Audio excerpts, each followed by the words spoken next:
Apostle Paul taught the doctrine of Balaam. Okay. In 1 Corinthians chapter 8 and chapter 10. Also in Romans, I think it is sprinkled out through Romans, but specifically 1 Corinthians chapter 8 and chapter 10. Paul goes on a little diatribe to tell people how they should approach and how they should perform eating food sacrificed to idols.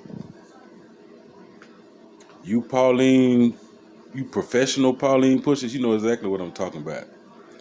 And when I bring this up to Pauline pushers, they say, hold on, that's not what he's saying. But when you read what he's saying, that's exactly what he's saying. He even goes so far as to tell you how to hide it from a believer like myself who thinks it's a sin to eat food sacrificed to idols. Okay?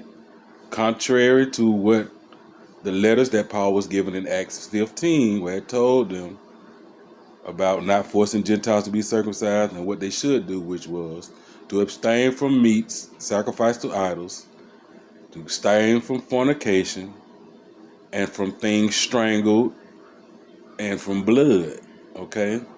But Paul tells you that in 1 Corinthians chapter 8 and 10, he tells you how to go about it.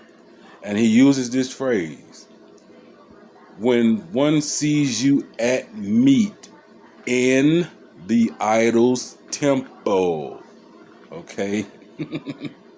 First of all, you as a believer in Mashiach, why are you in the idol's temple if you weren't led there by some guy named Paul? That's the only reason you would be in there. Some blind guide leader like Paul led you into that idol's temple and told you it was okay.